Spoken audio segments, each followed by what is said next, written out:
Ikhwan fillah, a'azakumullah. Hari ini kita akan mengkaji tentang prinsip aswaja. Apa itu aswaja? Singkatan dari Ahlus Sunnah wal Jamaah. Jadi prinsip akidah aswaja. Banyak orang mengatakan aswaja itu Ahlus Sunnah wal Jamaah, tapi nggak paham apa sih itu Ahlus Sunnah wal Jamaah. Apa sih akidah aswaja itu? Nggak tahu. Pemahamannya gimana? Nggak tahu. Kalau pemahaman nggak tahu, keyakinan juga tidak tahu, ya bagaimana dia mengamalkan? Bagaimana dia mendakwahkan? Maka yang pokok pertama kali yang harus kita kaji tentang akidah. Akidah ini prinsip. Sebab sempurna dan tidaknya amal kita tergantung dari akidah kita, benar atau tidak. Diterima dan tidaknya amal kita tergantung dari akidah kita, benar atau tidak. Maka kita harus terus mengkaji tentang akidah Ahlus Sunnah wal Jamaah ini.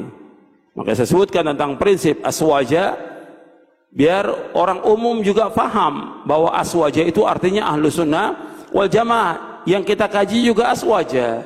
Kadang-kadang suka dibedakan, kalau ini bukan aswaja, yang kita aswaja. Padahal saya tulis buku ini syarah akidah Ahlus Sunnah wal Jamaah. Cuma karena mereka singkat, aswaja sama Ahlus Sunnah wal Jamaah. Cuma karena kiainya Ustaz bilang beda, yang itu bukan aswaja, itu Wahabi, yang ini aswaja. Jadi gimana untuk menjelaskan? Ya udah tulis aja judulnya prinsip akidah aswaja, supaya mereka paham bahwa pada hakikatnya dakwah salaf adalah dakwah Ahlus Sunnah wal Jamaah yang disingkat dengan aswaja di Indonesia ini. Maka kita akan kaji apa yang dimaksud dengan akidah Ahlus Sunnah wal Jamaah supaya kita paham. Tentunya nggak semua poin kita bahas, karena nggak mungkin kita mengkaji di Radio Roja aja itu 2 tahun belum selesai, gitu. Ya, dari 80 poin lebih belum selesai. Apalagi ini waktu cuma dikasih 3 jam sampai zuhur, nggak mungkin. Tapi insya Allah manfaat. Setiap kajian sedikit aja, kalau yang dikaji itu ilmu manfaat, dan kita mensyukuri sedikit yang diberikan, kita syukuri. Kata Nabi SAW dalam hadis yang diriwayatkan oleh Imam Ahmad dalam musnadnya, man lam yashkuril qalil lam yashkuril kathir, wa man lam yashkurin nasa lam yashkurillah. Kata Nabi, barang siapa yang tidak bersyukur dengan yang sedikit, nggak akan bersyukur dengan yang banyak. Barang siapa yang tidak bersyukur kepada manusia, dia tidak akan bersyukur kepada Allah SWT. Hadis ini hasan dan dihasankan oleh Syekh Albani dalam silsilah hadis as-sahihah. Sekarang kita bahas ikhwan fillah, azakumullah. Dari mulai yang pertama kita bahas tentang akidah. Kalau Ahlus Sunnah wal Jamaah, kita bahas akidahnya dulu, baru setelah itu kita membahas tentang kalimat Ahlus Sunnah wal Jamaah, baru yang lainnya insyaallah. Kemudian ikhwan fillah, azakumullah, tentang al-jamaah. Ini antum lihat dulu hadisnya supaya jelas, hadis yang sahih. Hadis ini hasan, tapi ada beberapa riwayat yang lain yang sahih tentang hadis ini, yaitu hadis tentang iftirakul ummah. Antum lihat di halaman 14, halaman 15. Halaman 14, halaman 15 dari buku ini, Syarah Akidah Ahlussunnah wal Jamaah. An Auf bin Malik radhiyallahu anhu qala qala Rasulullah sallallahu alaihi wasallam iftaraqatil yahudu ala 71 firqatan fawahidatun fil jannati wa 70 fil nari wa iftaraqatin nasara ala 72 firqatan fa 71 fil nari wa wahidatun fil jannah والذي نفس محمد بيده لتفترقن أمتي على 73 فرقة واحدة في الجنة و72 في النار. Qila ya Rasulullah man hum? Qala al-jamaah. Dari sahabat Auf bin Malik radhiyallahu anhu, ia berkata, Rasulullah SAW bersabda, umat Yahudi berpecah menjadi 71 golongan. Makanya 1 golongan yang masuk surga dan 70 golongan masuk neraka. Umat Nasrani berpecah menjadi 72 golongan, 71 golongan masuk neraka dan hanya 1 golongan yang masuk surga. Dan demi Allah yang jiwa Muhammad berada di tangannya, sungguh akan berpecah belah umatku menjadi 73 golongan. Hanya satu golongan masuk surga dan 72 golongan masuk neraka. Rasulullah SAW ditanya, wahai Rasulullah, siapakah mereka satu golongan yang selamat itu? Rasulullah menjawab, al-jamaah. Hadis ini hasan diriwayatkan oleh Imam Ibnu Majah dan juga Al-Lalikai dalam Syarah Usul I'tiqad Ahlussunnah wal Jamaah, Ibnu Abi Asim dalam kitabnya As-Sunnah. Hadis ini hasan. Tapi ada yang hadis yang semana dengan ini yang sahih yang diriwayatkan dari sahabat Abu Hurairah, sahabat Muawiyah dan yang lainnya. Banyak sahabat yang meriwayatkan tentang hadis iftiraqul ummah. Di hadis ini disebutkan 71 Yahudi berpecah. 70 masuk neraka, 1 yang masuk surga. 1 yang masuk surga yang mengikuti Nabi Musa alaihi salatu wassalam, yang beriman kepada Allah dan beriman kepada Nabi Musa alaihi salatu wassalam. Kemudian Nasrani berpecah 72 golongan, 71 masuk neraka, 1. 71 masuk neraka, 1 yang masuk surga, yang beriman kepada Allah dan beriman kepada Nabi Isa alaihi salatu wassalam sebagai nabi dan rasul, bukan sebagai Tuhan, yang dia mengikuti Nabi Musa, mengikuti Nabi Isa alaihi salatu wassalam. Kemudian dan juga mengikuti syariat yang dibawa oleh Nabi Isa alaihi salatu wassalam. Dan umat Islam berpecah menjadi 73 golongan. 72 masuk neraka, 1 yang masuk surga. Anda perhatikan di sini. Setelah diutus Nabi Muhammad sallallahu alaihi wasallam, Yahudi, Nasrani, mereka harus masuk ke dalam agama Islam.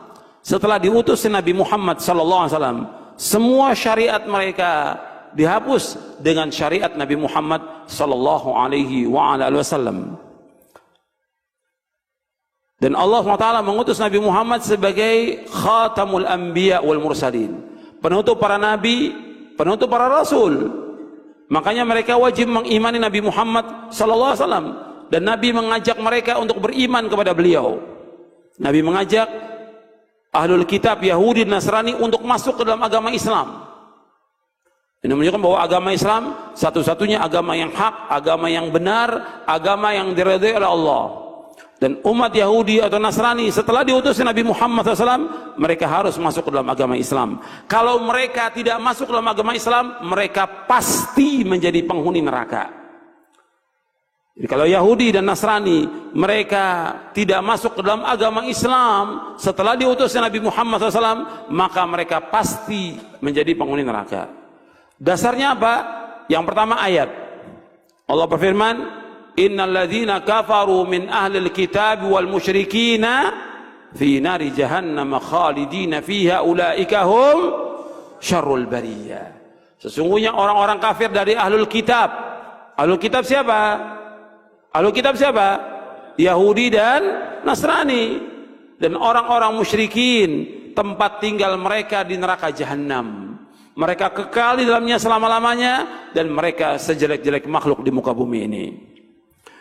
Dan berapa ayat lagi yang lain. Kemudian jika Nabi bersabda SAW, ada di sini di footnote, saya bawakan di halaman 15. Nabi bersabda SAW, walladzi nafsu Muhammadin biyadihi la yasma'u bi ahadun min hadhil ummati yahudiyyun aw nasraniyun thumma yamut wa lam yu'min billadzi ursiltu bihi illa kana min ashabin nar. Demi Allah yang diri Muhammad di tangannya, tidaklah mendengar aku diutus siapa saja, apakah dia Yahudi atau dia Nasrani, kemudian dia tidak beriman dengan apa yang aku bawa, maka dia pasti menjadi penghuni neraka, pasti. Hadis sahih diriwayatkan oleh Imam Muslim.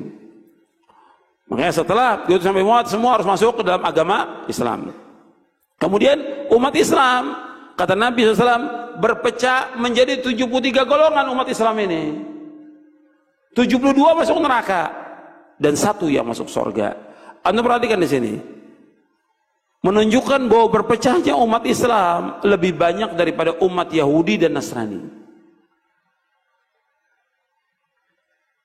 Yang kedua, bahwa orang berpecah itu bukan semakin sedikit, semakin banyak orang berpecah. Jadi jalan kepada perpecahan, kesesatan itu banyak, sedangkan jalan selamat cuma 1. Kemudian jalan selamat yang hanya 1 ini Nabi sebutkan, yaitu al-jamaah. Jalan selamat yang satu ini Nabi sebutkan yaitu al-jamaah. Dijelaskan dalam hadis yang lain, untuk melihat sesudahnya, Nabi menyebutkan kulluhum finnar illa millatan wahidatan ma ana alaihi wa ashabi. Semuanya masuk neraka kecuali satu, yaitu orang yang mengikuti aku dan para sahabatku. Artinya orang yang aku dan para sahabatku berjalan di atasnya. Hadis ini hasan diriwayatkan oleh Imam Tirmidzi dan Hakim dari sahabat Abdullah bin Amr radhiyallahu anhuma. Jadi ikhwan fillah, azakumullah, bahwa umat Islam, kata Nabi SAW, berpecah menjadi 73 golongan. 72 masuk neraka, 1 yang masuk surga. 72 masuk neraka nggak kekal. Selama mereka masih ada iman dalam hatinya, nggak kekal dalam neraka. 1 yang masuk surga, yaitu yang mengikuti Rasulullah SAW dan para sahabatnya. Maka ini yang wajib kita ikut. Rasul menyebutkan demikian dan riwayatnya sahih. Riwayatnya sahih, ada tentang iftiraqul ummah. Kemudian ya ikhwan fillah, azakumullah, makanya kita harus mengkaji dan mempelajari tentang akidah ini, akidah yang selamat ini. Bapak Nabi menyebutkan 1 yang selamat itu al-jamaah, yaitu orang-orang yang mengikuti aku dan para sahabatku. Karena memang jalan selamat hanya 1, bukan 2, bukan 3. 1 aja. Yang lain semuanya membawa pada perpecahan. Ketika Nabi menyebutkan ayat dalam surah Al-An'am, surah yang ke-6, ayat 153, wa anna hadha sirati mustaqiman fattabi'uhu wa la tattabi'us subula fatafarraqa bikum an sabili dzalikum wasaqum bihi la'allakum tattaqun. Inilah jalanku yang lurus, ikuti jalanku yang lurus ini, dan jangan kamu ikuti jalan-jalan yang membawa kepada perpecahan. Jangan ikuti jalan-jalan yang banyak itu, yang beraikan kamu jalan Allah. Demikianlah Allah wasiatkan kepada kamu agar kamu bertakwa kepada Allah Subhanahu wa taala. Jadi ikhwan fillah, azakumullah, jalan menuju selamat itu hanya 1, bukan 2. Makanya dijelaskan oleh Abdullah bin Mas'ud radhiyallahu an, ketika Nabi menjelaskan ayat ini, Nabi menggaris 1 garis yang panjang. Kemudian di kanan kiri jalan garis itu Nabi kasih garis yang pendek. Kata Nabi SAW, ketika Nabi menyebutkan 1 garis yang panjang, wa anna hadha sirati mustaqima. Kemudian garis yang pendek ini, kata Nabi, ma min sabilin illa wa alaihi syaitanun yad'u ilaihi. Tidak ada sebenarnya dari jalan-jalan ini melainkan syaitan yang mengajak kepadanya. Artinya Nabi melarang kita mengikuti jalan yang pendek itu. Jalan ini apa? Yaitu aliran, golongan, pemahaman, dan yang lainnya yang menyesatkan manusia dari jalan Allah. Jadi 1 yang selamat. Makanya ikhwan fillah, azakumullah, kita wajib mengikuti yang 1 ini agar kita selamat. Kita ingin selamat dunia dan akhirat, dan kita semua ingin masuk surga. Maka wajib mengikuti jalan ini, mengikuti pemahaman ini, supaya kita selamat dunia dan akhirat.